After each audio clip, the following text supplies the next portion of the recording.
그리고 이번 주 이후 미국 증시가 계속 랠리를 펼치기 위해서는 앞서 5월에 최종 기준금리를 5.25%로 전망하는 35%가 넘는 참여자들이 계속해서 줄어들어 최종 기준금리 전망이 5%로 확실시 되어야 하며, 여기에서 더 나아가 3월에 금리 인상을 중단하여 최종 기준금리가 4.75%로 마무리될 거란 전망도 현재 17% 정도에서 더 올라가야 된다고 생각합니다. 이렇게 최종 기준금리에 대한 완화적인 전망이 증가해야 채권 금리는 전저점을 깨고 내려가며 미국 증시는 전고점을 뚫고 올라갈 수 있다고 생각합니다. 안녕하세요. 투자를 기록하는 구호개미입니다. 1월 동안 미국 증시가 강하게 올라 조정이 필요하다고 느끼고 있다가 월요일부터 별다른 이슈 없이 주가가 하락하길래 드디어 조정이 시작됐구나 생각했고, 화요일까지 하락이 지속되지 않을까 생각하고 있었는데 미국 증시가 강한 매수세로 인해 장 시작하고 계속 상승하여 나스닥 플러스 1.67%, S&P 500 플러스 1.46% 상승하며 마감했습니다. TQQQ는 4.47% 상승하여 22.91달러로 마감했으며, 저는 21달러에 매수 걸어둔 게 체결되지 않아 보유 수량이 1300주 그대로입니다. 화요일 미국 증시를 자세히 살펴보면 10시 30분에 미국의 4분기 고용비용 지수가 발표됐습니다. 화요일 발표된 노동부 수치에 따르면 급여와 수당을 광범위하게 측정하는 고용비용 지수는 4분기에 1% 증가했습니다. 인건비는 6분기 연속 최소 1% 상승하여 1996년부터 데이터에서 이미 기록적인 상승을 보였다고 합니다. 이렇듯 고용 비용은 여전히 높은 편이지만 4분기 고용 비용 지수는 지난달 1.3%와 전문가들의 예상치인 1.1%를 하회하여 임금 상승이 둔화되고 있음을 보여주며 연준의 완화적인 금리 인상에 대한 기대감을 다시 높였습니다. 고용 비용 지수 이외에 11시에 미국 주택가격 지수가 발표됐습니다. 미국 부동산 둔화는 5개월째 이어져 6월 정점에서 2.5% 하락했으며, 작년에 모기지 금리 상승은 주택시장에 냉기를 불어넣어 이전에 소유한 주택의 판매가 10년 이상 만에 최악의 연간으로 하락으로 이어졌습니다. 평소에 미국의 부동산 경기에 대해서 부동산이 둔화되어야 물가의 큰 부분을 차지하는 렌트비가 내려가 인플레이션이 잡히지만, 너무 급격하게 둔화되는 것은 경기 침체를 불러일으킬 수 있어 물가는 잡히고 침체는 오지 않는 선에서 부동산이 내려와야 한다고 말했는데, 다행히 화요일 주택가격 지수는 그 하락세가 전문가들의 예상보다는 크지 않았습니다. 현재 미국 증시가 연착륙으로 갈지 침체로 갈지 결정되는 중요한 시기인 만큼 앞으로 발표될 부동산 지표들도 계속해서 모니터링 해야겠습니다. 이 이외에 화요일에도 미국의 주요 기업들의 실적 발표가 지속됐습니다. 맥도날드, 엑슨모빌, 화이자 등 다우에 속하는 가치주들은 경기와 상관없는 좋은 실적이 이미 주가에 반영돼 이번 하락장에 큰 영향을 받지 않고 있었기에 실적 발표가 주가에 큰 영향을 주진 못했습니다.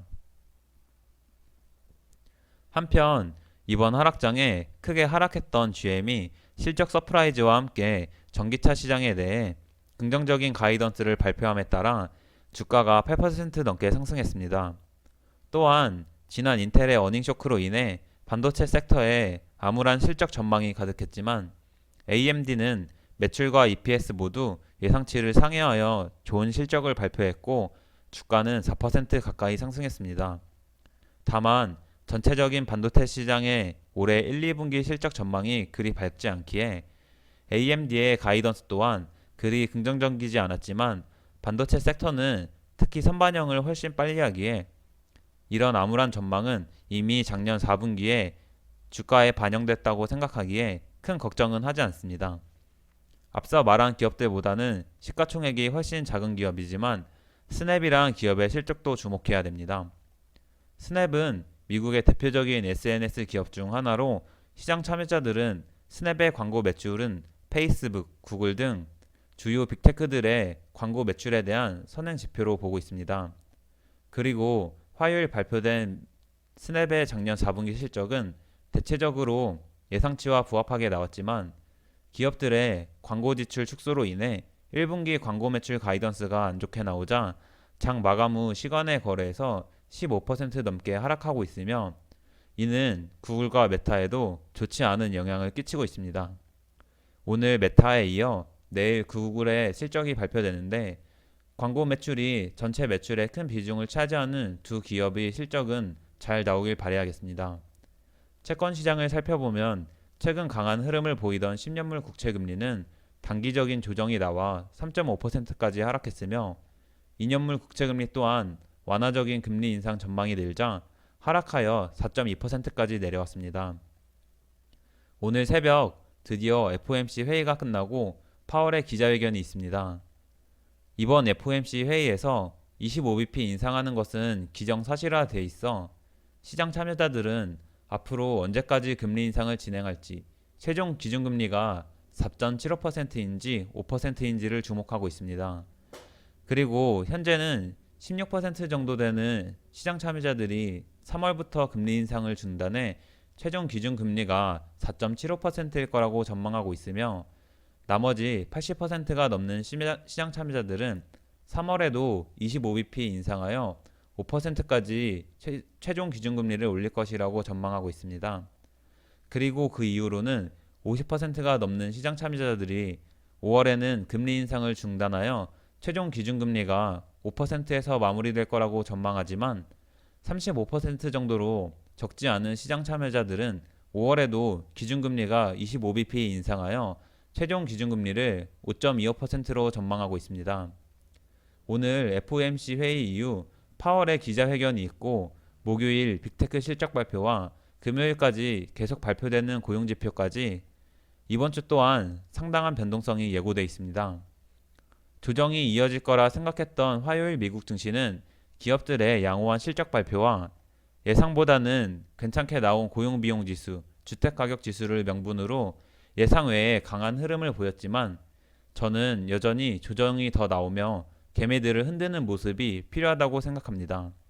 다만 어제 강한 매수세로 차익 실현 물량을 모두 받아내며 미국 증시를 끌어올렸던 것을 보면 제가 생각하는 나스닥 11,200포인트까지는 내려오지 않고 3일간 발표될 주요 지표와 실적을 명분 삼아 11,400포인트 위에서 변동성을 보이며 조정이 나오고 개미들의 물량을 털어내지 않을까 생각하고 있습니다. 그리고 이번 주 이후 미국 증시가 계속 랠리를 펼치기 위해서는 앞서 5월에 최종 기준금리를 5.25%로 전망하는 35%가 넘는 시장 참여자들이 계속해서 줄어들어 최종 기준금리 전망이 5%로 확실시 되어야 하며 여기서 더 나아가 3월에 금리 인상을 중단하여 최종 기준금리가 4.75%로 마무리될 거란 전망도 현재 17% 정도에서 더 올라가야 된다고 생각합니다. 이렇게 최종 기준금리에 대한 완화적인 전망이 계속 증가해야 채권금리는 전 저점을 깨고 내려가며 미국 증시는 전고점을 뚫고 올라갈 수 있다고 생각합니다. 그리고 개인적으로 이번 주에는 어떻게 증시가 흘러갈지 모르지만 결국 시간이 지나면 최종 기준금리가 4.75%든 5%든 금리 인상을 중단되기에 이번 주 주가가 충분한 조정을 보인다면 추가 매수한다는 계획은 변함이 없습니다. 여러분도 이번 주 변동성에 너무 신경 쓰지 말고 각자만의 기준과 원칙에 따라 현명한 투자하시길 바라며 영상 마치겠습니다. 내용이 유익하셨다면 좋아요, 앞으로도 구호개미의 투자 과정이 궁금하시다면 구독, 미국 증시나 투자에 대한 의견은 댓글로 부탁드립니다.